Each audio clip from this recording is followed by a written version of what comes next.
Today is a new episode of Short Talks with Kitab, where we speak with talented and interesting representative of Turkic nations living in the Czech Republic. So today, our guest is from Azerbaijan, who is living in Prague over 10 years. Neila Afandieva, she's a fashion designer. She has an interesting story how she get to Prague and what moved her here.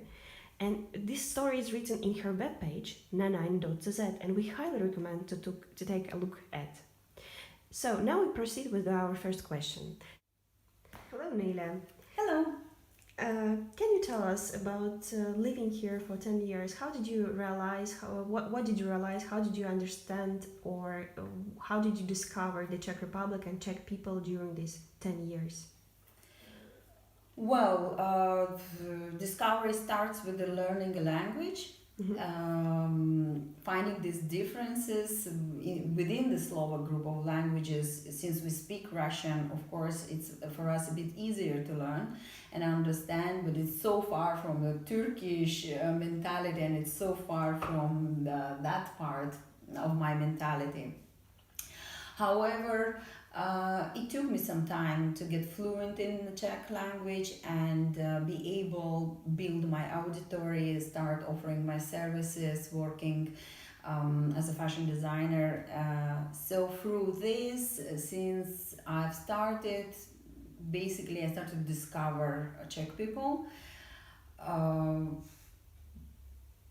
I think I've met in person over 1,000 women in different age and as well in different cultural values, because I also had the expats living in Czech Republic, so we were exchanging with our experiences and the feelings.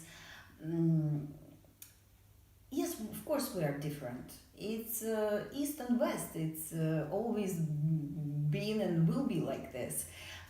Basically.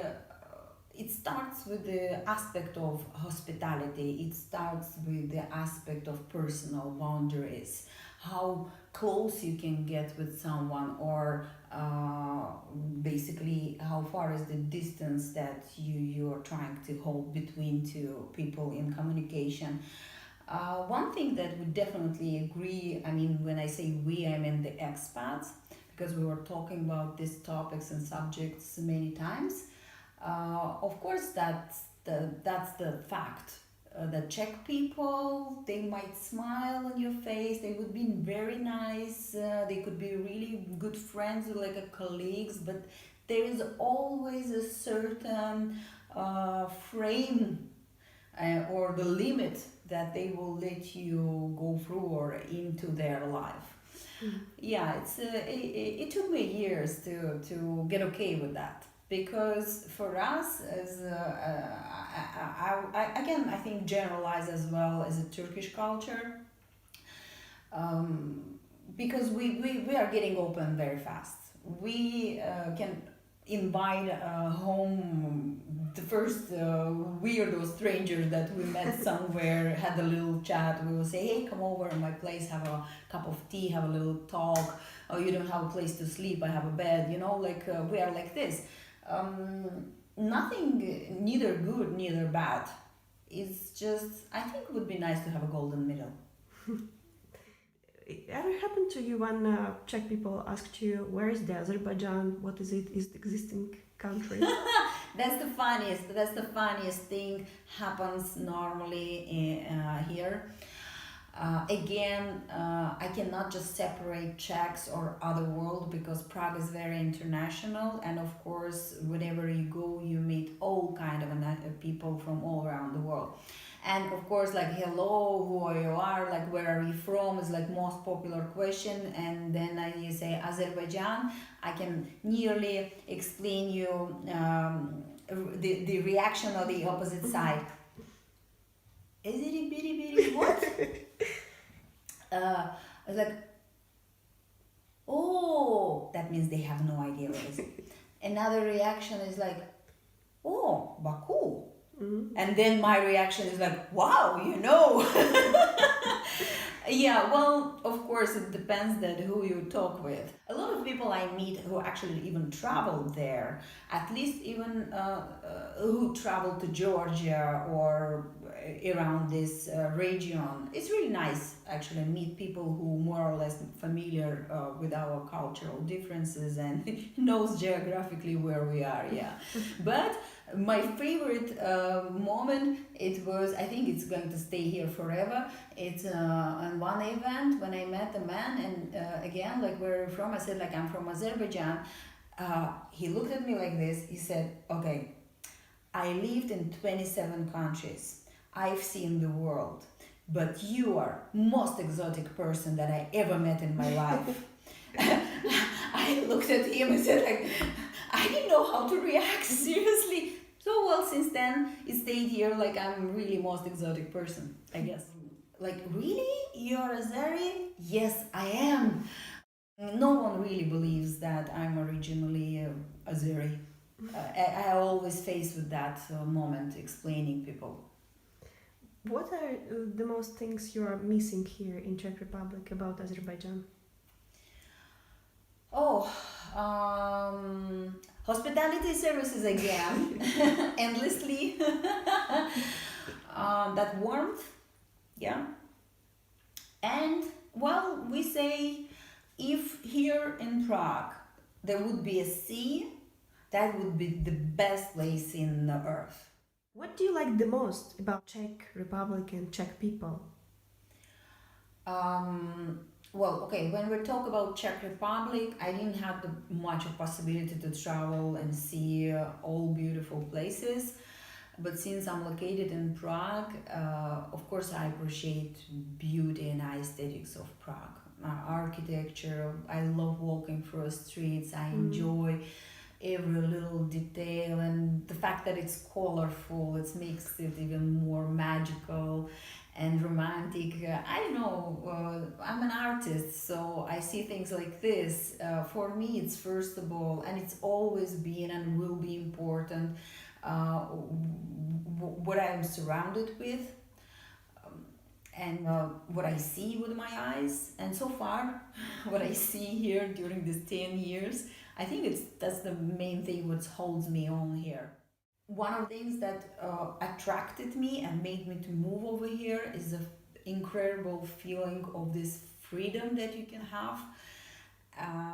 Everything is in order.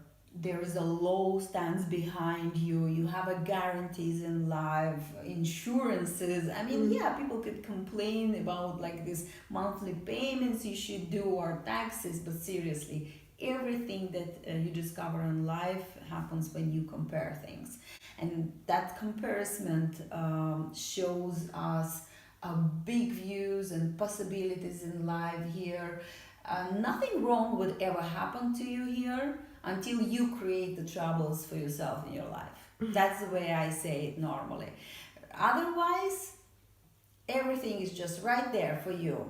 Take it, respect it, use it, be productive, bring something to this world, and there would be harmony.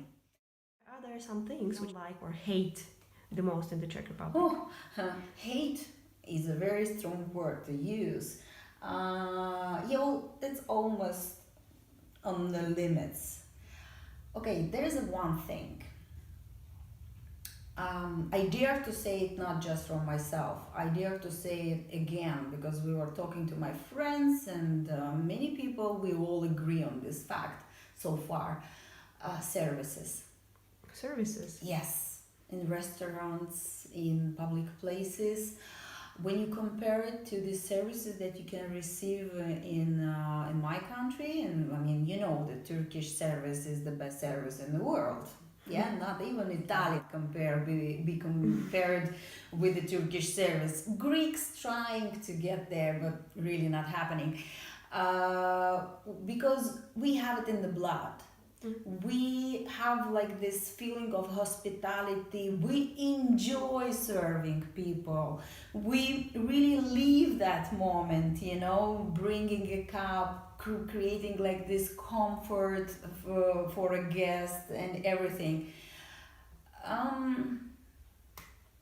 What we see here, what I really personally face here, it's a terrible services in restaurants. They hate doing services basically. Not that I hate them, they hate serve me. So of course hate comes to hate. I mean, I cannot do anything about it. I mean, I wish for a day when I can sit finally in a properly, nicely decorated, clean place and get the proper services. Okay, not much actually, just one thing. Yeah, very annoying. Interesting that you mentioned service. What are the top things what Czech people should know, or maybe not just Czech people, should know about Azerbaijan and Azerbaijani people? Okay, I can say that again and again, hospitality.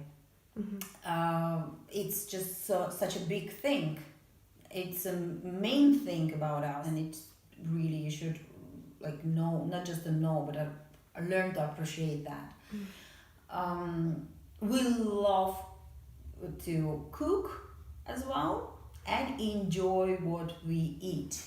We appreciate taste in everything because that's our general things, that what we do. We invite people over, we cook for hours, and then we eat for hours. So now you might better understand why I'm complaining about services because it's basically like 70% of important things for us. And as surprising, I mean, the part which surprises Czech people when they discover that we have a Muslim mentality, because they have very general idea about Azerbaijan. Some of them understand that it's a kind of Turkish mentality, but since they are not religious themselves, and the fact that when they hear that we're raised and born with the more Arabical, like Islamic mentality, it surprises them. What makes you laugh? Every time I see myself in the mirror, I guess. Well, okay, there's one aspect. It's not about mentality, it's about physical difference. Not just because I'm blonde, otherwise that difference belongs to Azerbaijan. Well, Czech people known as one of the tallest nations in Europe. I guess they compete with Finnish and Dutch. I'm not sure about that. Well, however, a normal height of a proper Czech man is about 190, and middle height for a woman is 170, 172, so it's just kind of okay. So just for you to understand, I am 157. So basically, during my work, I meet a lot of models, as you understand, and well, my tries to meet any Czech guy, it always ends up with this. So it's always very funny. So what could be funnier than making fun out of myself? I feel myself like a hobbit, okay? So yeah, believe me, all my friends, when they're here on visit, they after they nearly, once we are out somewhere, they come to me, it's like, what's wrong with them? Why they are so tall? Because middle height of Azeri guy is actually 175. It's maximum, I guess, even, you know.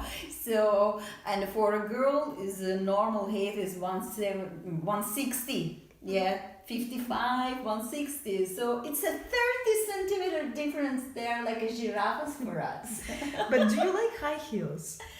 I do, which actually also not possible. This is the saddest part of life in Prague, because at least my life rhythm is like this. So I'm using a public transport, walking more on the street. So that's why I had to get used to wearing a flat shoes. And yeah, I really miss the possibility of wearing beautiful pumps, like elegant shoes, and feel myself like less shorter, I guess. But Neila, what would make you happier? Happier? Well, I think it would be better if I just show it to you. Yeah, wait a second, I'm coming. Okay.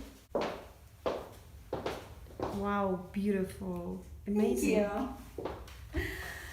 Well, this is actually one of the things which is missing for me here, and that what would make me happier.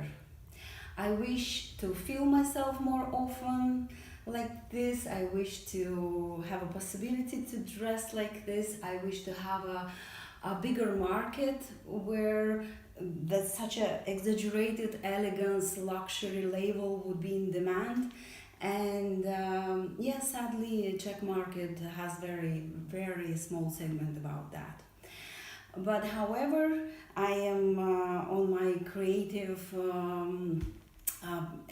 period of life right now, so I'm absolutely focused. No matter what, I am creating my beautiful dresses. That's beautiful. You made it yourself fully. Oh yeah. All dresses I make, and I made during these 10 years. I made it with my 2 hands. Handmade. And Fully handmade. yeah, absolutely. Including like this piece, the top of this dress made out of the textiles that I make right now. I have my own know-how. I found it a year ago. You can actually read everything about me, about what I do, my story, finding all your answers on your questions on my webpage. And I highly recommend to visit it. Thank you very much. Thank you very much for your time, for your invitation, for your beautiful dress. This is amazing. Thank you for coming, and thank you for having such a lovely interview and letting me to show my creativity. You are welcome here anytime you feel like it. I will be happy to share another cup of tea with you and have a lovely conversation. Thank you very much. Good luck with your business, with your idea, and have a nice day. Thank you. Bye, everyone.